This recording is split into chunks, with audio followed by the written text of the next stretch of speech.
Poonam and her colleagues have, for the past 27 years, been working to address and reduce human tiger wildlife in India. So Poonam is going to tell us all about that, and especially the lessons learned. And Poonam is traveling with her partner, Harsh. So Poonam, come on up.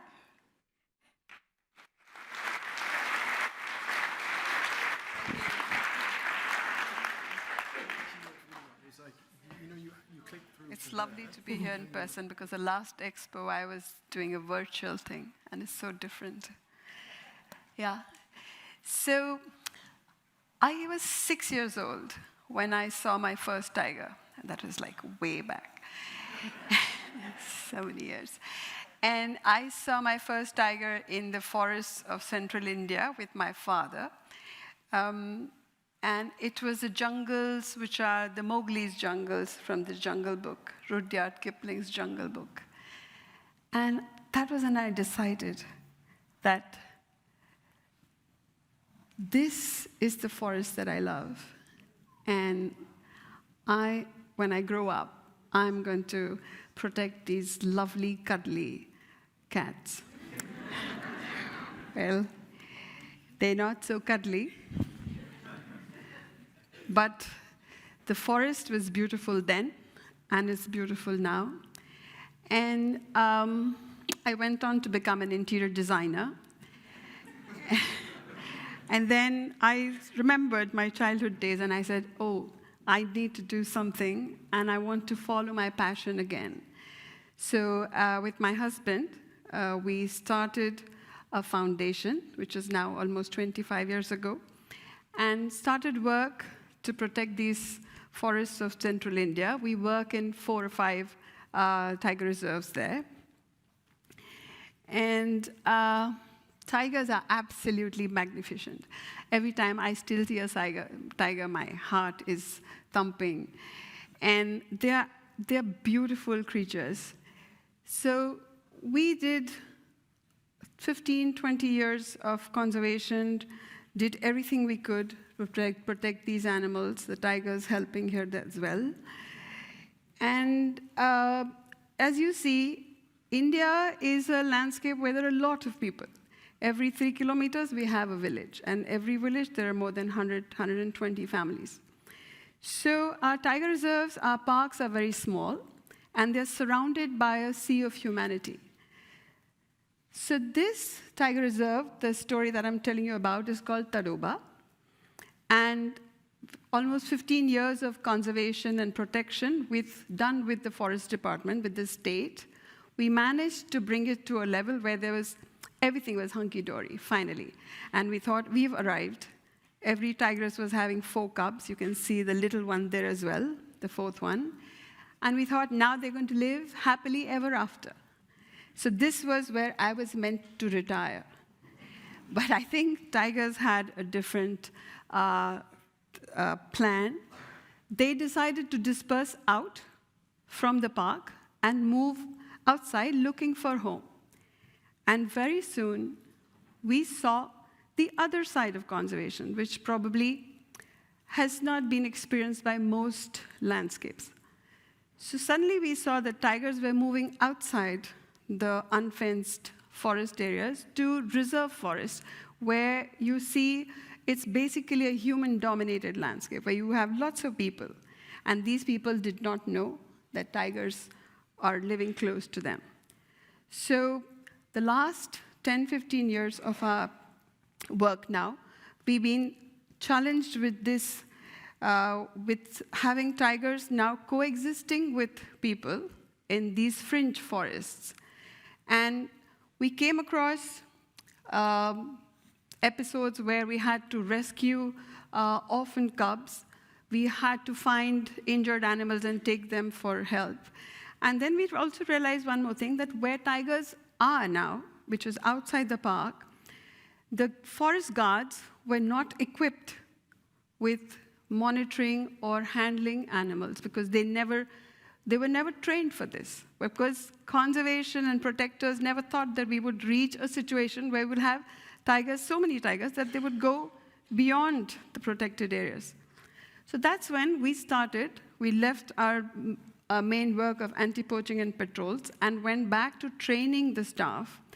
And there were episodes, sad episodes, very unfortunate episodes where we had to cage problem animals. We had to bring wild cubs, orphan cubs, take them away from the wilderness because their mothers were probably poached or had disappeared, and we brought them to the zoos.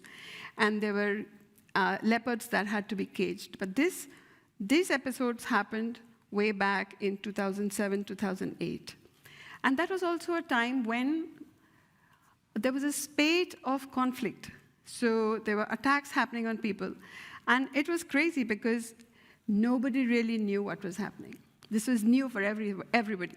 And I had grown up hearing stories from Jim Corbett, reading books of the Maneater, of Rudraprayag, and things like that. But it had never happened in my youth. And this was an episode that shook all of us. This is a very unusual picture, first of its kind, probably the only one. This was in 2008, when this animal, for the first time, was declared a man-eater. And he had attacked 4 people. And what actually got him the label was that he had stalked the last victim.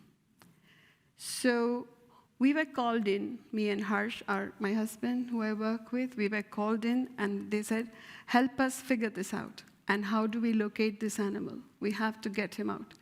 So it took us a month on foot trying to figure out where he is. It was scary to know that this man-eater was stalking animals, and then we are on foot at night and day trying to get him. And this picture is probably the only photographs taken by Harsh using camera traps of a man-eater just 2 days before he was shot. This also brought into, there was a very harsh reality which came forth, that the assumptions that man-eaters from earlier on were animals which were injured or which were old. And this was not the case. This was a young, strapling 2-year-old, very capable of killing natural prey, but yet he had gone closer to human dwellings and he had started killing people. So this picture is, all the dots that you see are the attacks by tigers and leopards on people. And these are the fatalities over a period of 6-7 years. So we were asked to find out the reason why tigers were killing people. Are they going for people? Are they going for children? Are they going to the villages? Are they picking people from their homes? And when we finally did put all these dots together, it was very clear. All the attacks, if you see on the satellite imagery, follow the pattern of the forest. Attacks were happening in the forest. They were not happening near villages. So animals were certainly not going to the village. It was the people venturing into the forest, and that's where they were getting attacked. So a lot of assumptions changed with information coming from the field. I'm going to show you this thing, because this is what actually changed whatever we were trying to do, whatever attempts we were trying to do to mitigate this conflict, to figure out why people were getting attacked. And we had worked with the forest guards, we took leopards away, we tried and kept people out of the forest, but it wasn't happening. And when you see this video, it is of an episode where, by mistake, accidentally, a tiger right at the core of the forest was stoned, and he, instead of running into the forest, actually ran into one of the villages.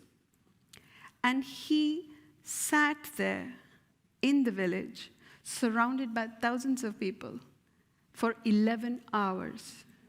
11 hours, this young guy just sat in the village, just waiting for people to let him go out. And it was just by chance that Harsh happened to be crossing by, and he was there. He managed to call the forest guards, and with all of them, they did manage to immobilize him and take him out. But a very short clipping, 10 seconds, and you would know what we would be doing next.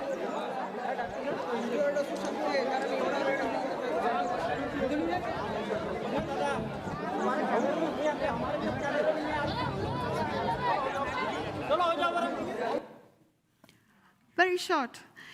It's not rocket science. It took us this one episode to figure out what was the missing link. The animal just sat there. He's a known killer. He's a huge, biggest carnivore. But he just sat there like an absolute gentleman, waiting for 11 hours just so that people would let him go. If he wanted, he could have just thrown his claws around and injured so many people. But he did none of that. And look at the way people behaved. We didn't know how to behave. So that when it was struck us, gosh, we need to be working with people and the local communities around us. We need to be telling them what to do when they're in a situation like this. And there's also a very short video. Let me see if you can figure out what I'm telling you.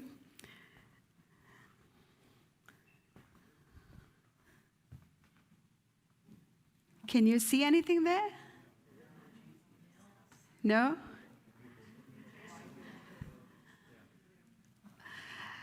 Okay, so that's a very short clipping. I'm going to do it again because right there on the right side of the haystack, you will see the tiger charge out. And that was the only time in 11 hours that actually he charged at people, just as if, like frustrated and saying, let me go. And then all he did in 11 hours was just injure one person on the calf. That's it. So see the video again.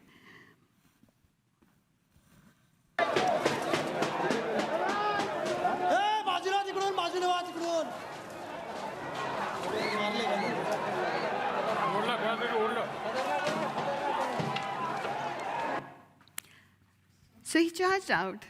People didn't know what to do. They were all over. They knew that there was this huge tiger there, but yet they had come there with students, with children, with grandmama, carrying their infants. Everybody was there, not even concerned whether that little hut could take the weight of so many people. So I think when Harsh was there, he was really concerned that these houses are going to come down with all these people on the roof, trying to get a glimpse of that tiger.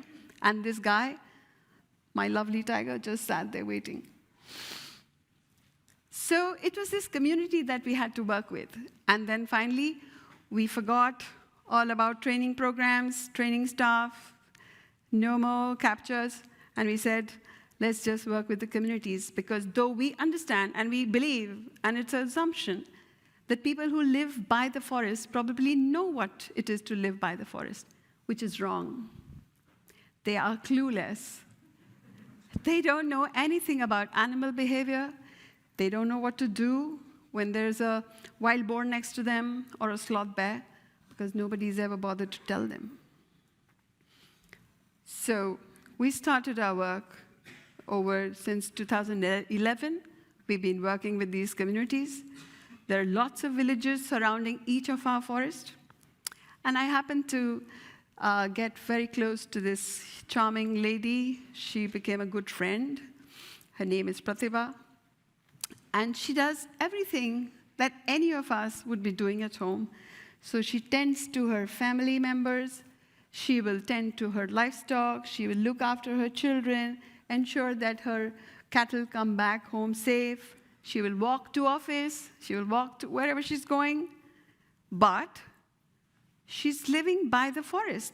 The star is where her village is, and that's adjoining the actual park. And this is her village. She is living in a village which is not fenced, which is just by the side of the forest. And I'll get you into a drone shot to this village. So they live by the edge. There's a lot of unemployment. Most of these people depend on the forest for their livelihood, for getting firewood, for whatever they can get from the forest so that they can sell. And their dependence on the park is so high, so they venture very often into the forest. And this lady that you can see in this house there, the last corner house, well, she was a neighbor to this friend of mine, and this lady often went to the forest to get firewood. Surekha, her name is, and then tragedy struck very soon, very close, and unfortunately, she was also attacked by the tiger, and she passed away. So, this is another map of all the attacks that have happened over a period of 14 years in the landscape that we work.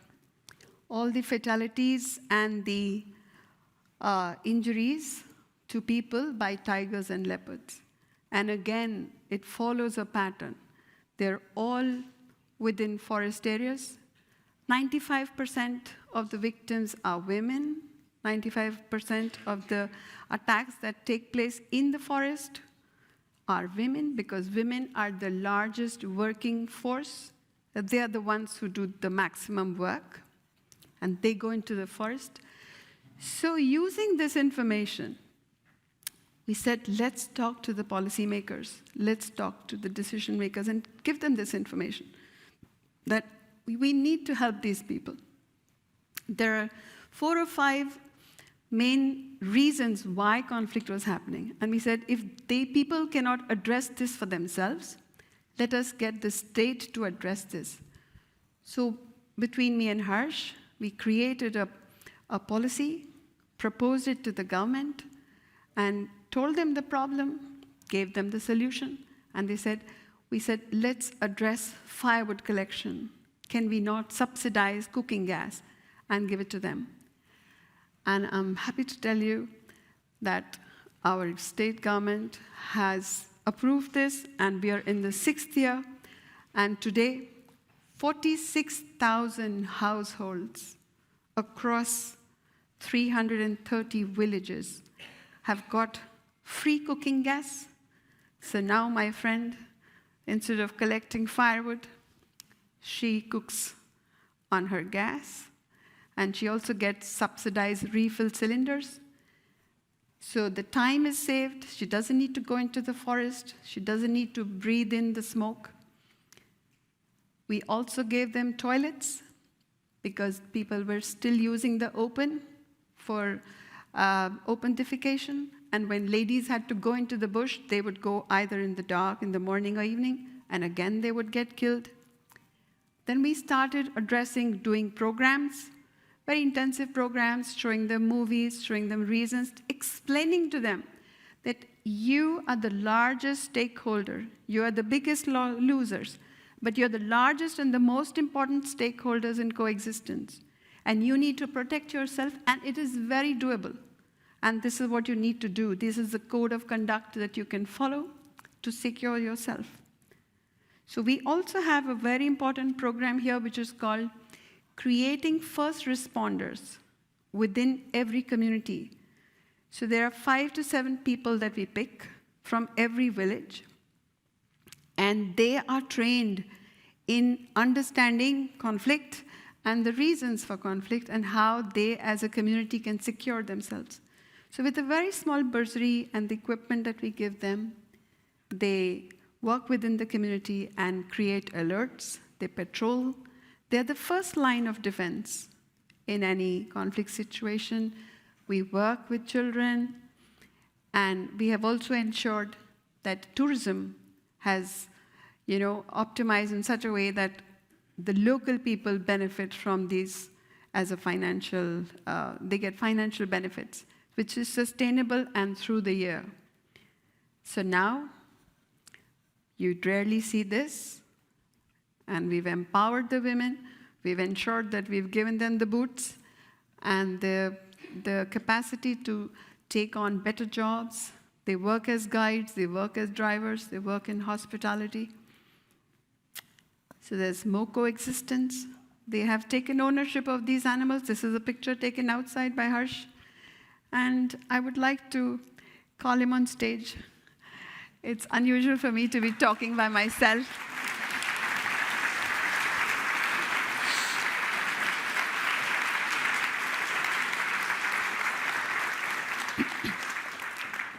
My better half.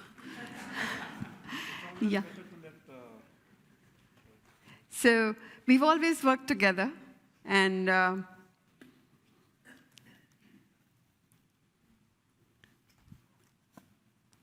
we've always worked together. And when we founded this foundation 25 years ago, this is actually our strength. The local boys who we employ and who work for us. I mean, I would have really enjoyed having all of them come to the Bay Area with me and be here on stage, because they're the reason for all our success. And another success story is when two of our boys have now become rangers and they work in the same area as part of the government. And this is a meadow, which was an agricultural field within the park. And as we relocated the villages outside voluntarily, it's now a beautiful home to the tigers. As we continue our work, protecting them, patrolling, protecting their habitat from fire, from threats, from poaching. Yeah. And Tadoba is a lovely place to see tigers.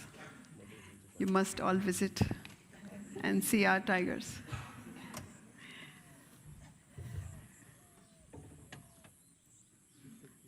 I'm also very happy to share that this year we've just announced that India is now home to 3,200 tigers. We've kept our promise from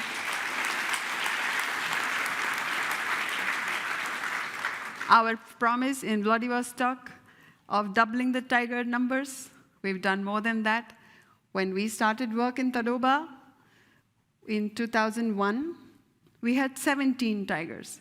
And today, Tadoba is home to more than 250.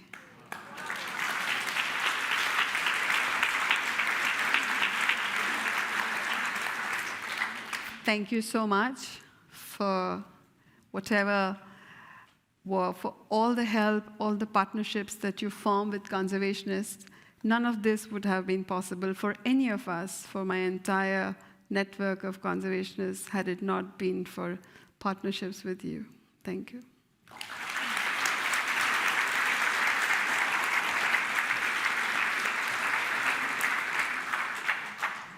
Aren't we glad she didn't retire back then? Thank you. That was amazing. So we have time. One question, one person. One question, one person. We have time for a couple of questions, and there's one right there. Please come this way. I don't know if this applies to tigers or not, but I've been to India to see tigers, and I've been to Africa many, many, many times. And one time I was walking at night in a tented camp back from the dining tent to my tent, and there was no electricity in the camp or anything, so it was just black.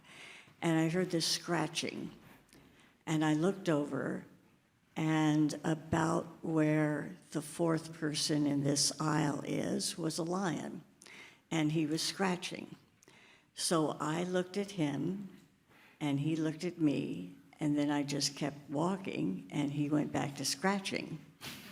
So I got back, I mentioned this to our professor the next day, and he said, well, all wildlife is pretty much afraid of humans unless you run. If you run, that means you're scared, and then they'll chase you. So you did the right thing by not running, by just walking. And so I'm wondering if tigers would react the same way. Let me try to answer this question. Tigers don't scratch for that long. That's one part. Second is that they use the policy known as you scratch my back, I scratch yours. Sorry. Should I get Tigers attention? generally are afraid of humans. They avoid humans. They will not attack. They do not need any provocation also if they want to attack. But then, if you are at the wrong place, means you are at dawn or dusk in the forest, and if you are bending, they might assume or they might presume you to be a natural prey. And they might just attack unprovoked. So that is what they do. So most of the attacks which happen with tigers, they happen in fringe forests where people are bending to cut food. Like that lady you saw, she was collecting firewood. So attacks happen on people who are at ease, who are not alert, and who are bending or sitting or in the wrong position or at dawn or dusk, when the tiger carnivore movement is maximum.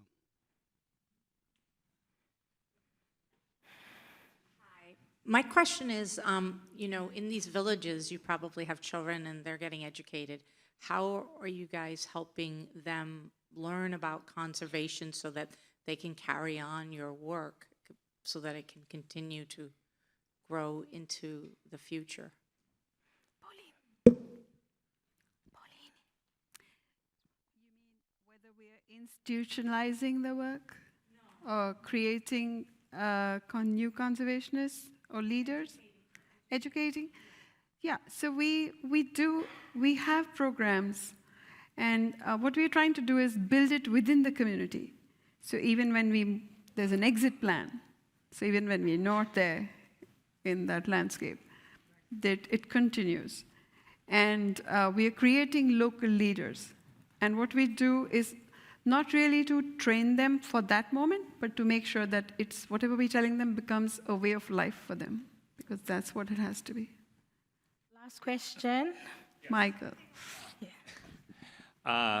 For all of you here in the audience also, just to know, I was in Tadoba in January, and when Poonam says you must come and visit, you must go and visit.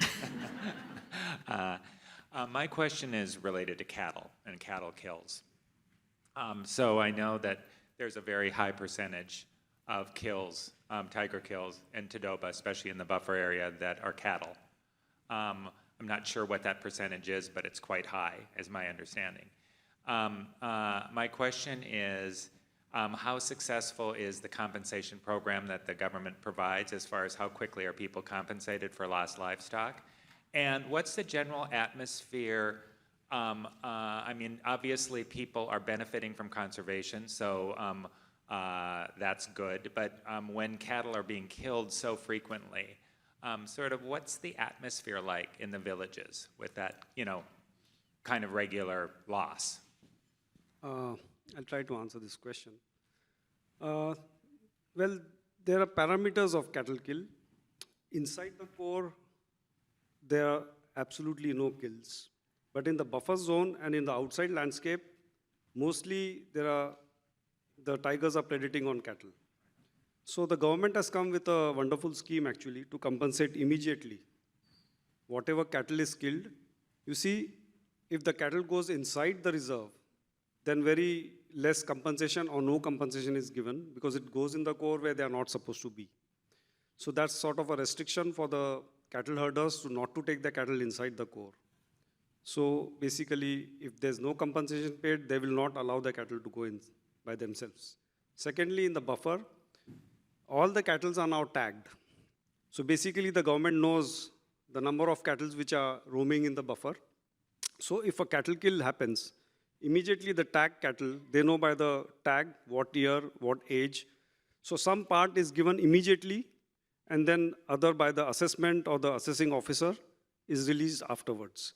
So earlier, this was not the case in Tadoba, but now because we are managing it in a very different way, and because there are so many tigers, and it's problems of success actually, what we are trying to deal with.